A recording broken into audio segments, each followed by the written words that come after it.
Hello, আসসালামু আলাইকুম। আপনারা সবাই কেমন আছেন? আশা করি আল্লাহর অশেষ মেহেরবানিতে আপনি এবং আপনার পরিবার সবাই অনেক সুস্থ আছেন এবং ভালো আছেন।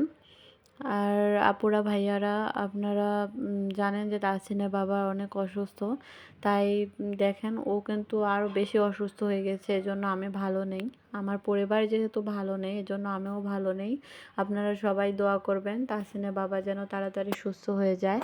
আর 2 দিন ধরে অফিসেও যেতে পারে না এই অসুস্থতার জন্য। জ্বর আসছে অনেক। সকালে ঘুম থেকে উঠে দেখি জ্বরটা আরও বেড়ে গিয়েছে। তো আমি কি করব, ওরে ভাত খাওয়াই দিলাম একটু। এক মানে এক নমকা শুধু ভাত খাইছে। ও কিছু খাইতেও পারে না। যা খাচ্ছে বমি হয়ে হয়ে উঠে যাচ্ছে। আর এখানে আমি কি করব বুঝতেছিলামও না। তাই ওকে ওর কাছেই শুনে নিলাম যে কি কি ওষুধ নিয়ে আসতে হবে।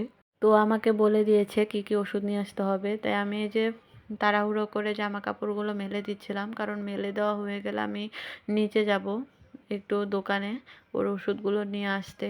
তাই আমি মেলে দিচ্ছিলাম জামা কাপড়।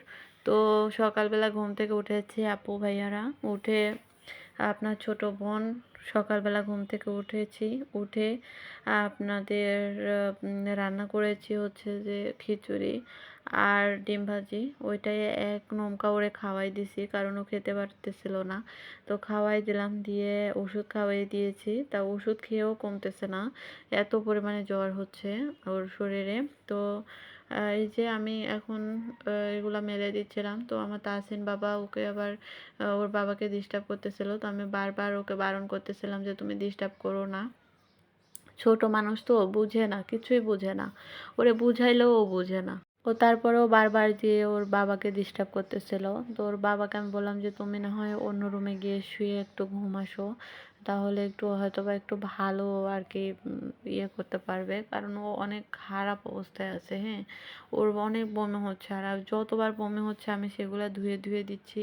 আর এদিকে বৃষ্টি হচ্ছে, বৃষ্টির কারণে শুকাচ্ছেও না। ঢাকায় প্রচণ্ড পরিমাণে বৃষ্টি হচ্ছে, একবারে মনে করেন যে বাদল লেগে গেছে।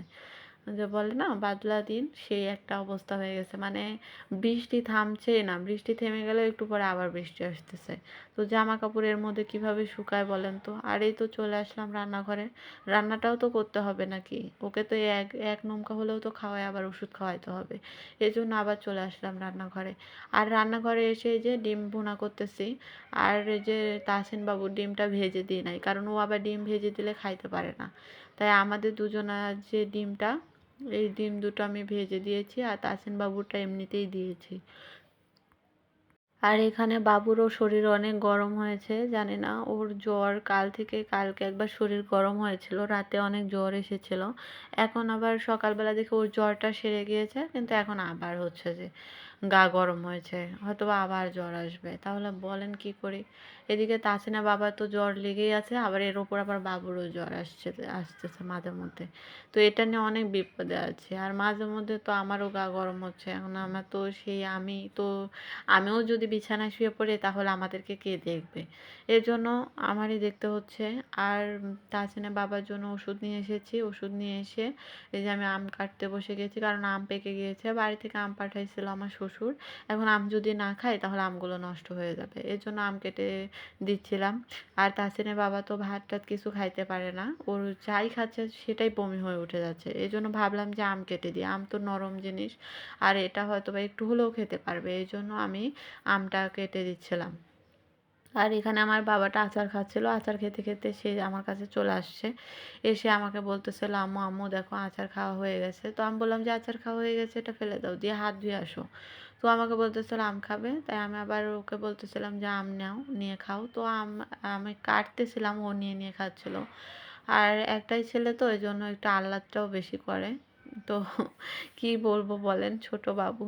তারপরেও ও অনেক জ্বালায়, কিন্তু জ্বালাইলেই কি, বাবু তো জ্বালাবেই, ছোট মানুষ তো একটু তো জ্বালাবেই, তাই না। আর ছোট, ও অনেক ছোট, একটু বড় হলেই জ্ঞান হলে আর এরকম করবে না।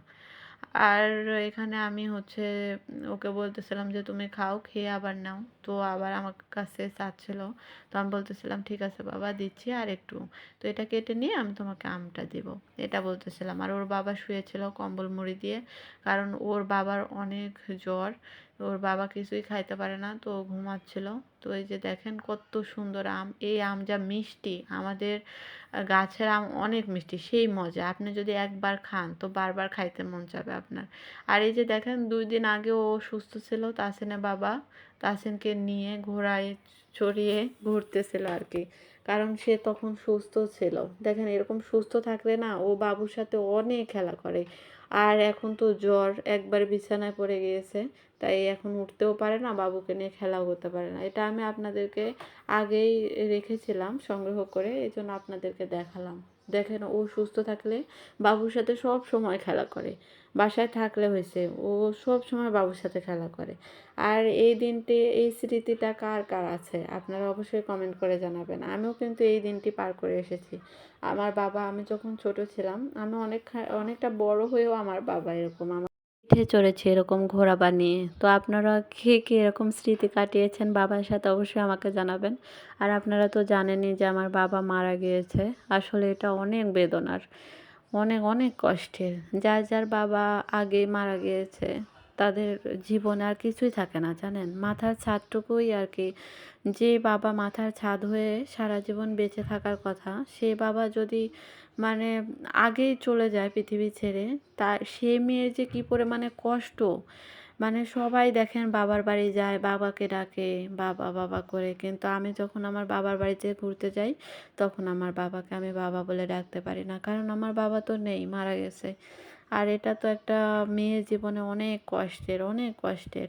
তো কী করব বলেন আপনারা, আপনাদের এই ছোট বোনকে অবশ্যই দোয়া করবেন, আমি যেন আমার বাবার স্মৃতিটুকু নিয়ে সারা জীবন কাটিয়ে দিতে পারি। আর এখানে তাসিনের বাবাকে আম কেটে দিয়েছিলাম, ও আম খাচ্ছিল, কারণ ও কম্বলের ভেতরে ছিল। তাই আমি আবার কম্বলটা গুছিয়ে রেখে বললাম যে তুমি একটু আম খাও, কারণ আম খাইলে দেখা যাচ্ছে ফল টল খেলে শরীরটা একটু ইয়ে হবে, কারণ ও জ্বরে তো উঠতেই পারে না। দেখেন খাচ্ছিল যে, তারপরে ওর হাতটা কাঁপতেছিল। তো আমি বললাম যে তুমি একটু আম খাও, আম খেলে একটু দেখা যাচ্ছে আম তো শরীরের জন্য অনেক উপকারী। আর ও তো ভাতটা তো খাইতে পারে নাই, তাই বলতেছিলাম যে আম খেয়ে একটু ওষুধ খাও, কারণ কিছু না কিছু খেয়ে তো ওষুধটা খেতে হবে। ও এটাই বোঝে না, কারণ ও যখন অসুস্থ হয় তখন একবারে বিছানায় শুয়ে পড়বে, আর উঠাউঠি নাই, কিছু খাবেও না, মানে খেতে তো পারে না, এই জন্য কিছু খায়ও না, এভাবে শুয়ে থাকে। তো এভাবে শুয়ে থাকলে তো আর হবে না, কিছু তো খেতে হবে, ওষুধ খেলে তারপরে না সুস্থ হবে। তো ওষুধ আমি যখন খাওয়াচ্ছি তখন ও খাচ্ছে, খেয়ে খেয়ে আবার সেই শুয়ে থাকতেছে। আর জ্বরও অনেক, হ্যাঁ, উঠতেই পারে না, উঠবে কিভাবে, ওকেও তো দোষ দিলে হবে না। আর এখানে আমার বাবুটা, সে তার বাবার সাথে মানে কি বলবো, রেস লাগছে খাওয়ার, হ্যাঁ, প্রতিযোগিতা প্রতিযোগিতা শুরু করে দিছে। ও বুঝেই না কিছু। আমার বাবুটা আল্লাহ জ্ঞান দিক, হেদায়েত দান করুক। আপনারা সবাই দোয়া করবেন আমার বাবুর জন্য। আমার বাবু যেন অনেক অনেক অনেক বড় হয়, অনেক ভালো হয়, অনেক সৎ হয় আর কি, অনেক একটা ভালো মানুষ হয়। এটা আপনারা দোয়া করবেন আমার বাবুর জন্য। আর যেসব ভাইয়া আপুরা আমার ভিডিও দেখেন আর কি প্রতিদিন, তারা আমার জন্য দোয়া করবেন, আমার পাশে থাকবেন। এবং আমার অবশেষে একটাই কথা বলতে চাই, সেটা হচ্ছে আমার চ্যানেলটি সাবস্ক্রাইব করবেন প্লিজ আপু, প্লিজ ভাইয়া, আপনারা আমার চ্যানেলটি অবশ্যই সাবস্ক্রাইব করবেন। আপনাদের ছোট বোনকে সামনে এগিয়ে যেতে আপনারা সাহায্য করবেন, আপনারা আমার চ্যানেলটি অবশ্যই সাবস্ক্রাইব করবেন। তো এখানে তাহসিনের বাবা আম খাওয়া শেষে হাত ধুইতে গিয়েছে বেসিনে। তো হাত ধুয়ে এই যে চলে আসলো, এসে আপনার হচ্ছে যে ও আমাকে বলতেছিল যে ওষুধ দেওয়ার কথা। তো আমি বললাম যে ঠিক আছে তুমি শোও, আমি তোমাকে ওষুধ দিচ্ছি আর কি। তো এই যে চলে আসলো, এসে শুইলো। তো আমাকে বলতেছে তুমি আমাকে এখনই ওষুধ দাও। তো আমি ওষুধ আর কি বের করতে যাবো, এই জন্য বললাম যে তুমি শোও। ওর অনেক মাথা ঘুরতেছে, হ্যাঁ, দাঁড়িয়ে থাকতে পারতেছিল না। তো মাথা ঘুরতেছে, তো আমাকে বললো যে আমি শুই, তুমি আমার জন্য ওষুধ নিয়ে আসো। তো আমি বললাম ঠিক আছে তুমি শোও, আমি ওষুধ নিয়ে আসতেছি। তো আমি ওষুধ নিয়ে এসে দেখি সে আবার আপনার কম্বল মুড়ি দিয়ে শুয়ে পড়ছে, তার নাকি অনেক ঠান্ডা লাগতেছে। আর এত পরিমাণে ঠান্ডা লাগছে রাতের বেলা জানেন, 2টা কম্বল আবার একটা লেপ দিছি গায়ের ওপরে। শীতের মধ্যে লেপ বের করি, কিন্তু আমি ওই লেপটা উঠায় রাখছিলাম, লেপটাও বের করছিলাম, ওর গায়ে দিয়ে দিয়েছিলাম, তারপরেও ওর শীত কমে না। এত শীত লাগতেছিল, কারণ জ্বরটা বেড়ে গিয়েছিল, আর এখনও অনেক জ্বর। তো আমি হচ্ছে যে ওকে একটু আপনার গরম পানি করে গাটা মুছিয়ে দিলাম। আর আপনার ঠান্ডা পানি দিয়েও অনেকবার শরীর মুছে দিয়েছি। আর করতেছিলাম, ওর মাথায় পানি দিয়ে দিচ্ছিলাম বারবার একটু পর পর। আর আপনার হচ্ছে যে করেছিলাম, ওষুধও খাইয়ে দিয়েছি। আর এখন ও শুয়ে শুয়ে রেস্টে নিচ্ছিল, মনে হয় ঘুমিয়েই গেছে। আমি ডাকতেছিলাম ওষুধ খাওয়ার জন্য, তাই আবার ও উঠলো। উঠে এখন বলতেছে ঠিক আছে ওষুধ দাও। তো আমি ডাকতেছিলাম, ও সাড়া দিয়েছে ওষুধ খাওয়ার জন্য। তো ওষুধ খাইয়ে দিই। আর আপনারা সবাই হচ্ছে ওর জন্য দোয়া করবেন, তাছাড়া বাবার জন্য, ও যেন তাড়াতাড়ি সুস্থ হয়ে যায়। আর প্লিজ আপু ভাইয়ারা আপনারা আমার চ্যানেলটি সাবস্ক্রাইব করবেন প্লিজ। আসসালামু আলাইকুম।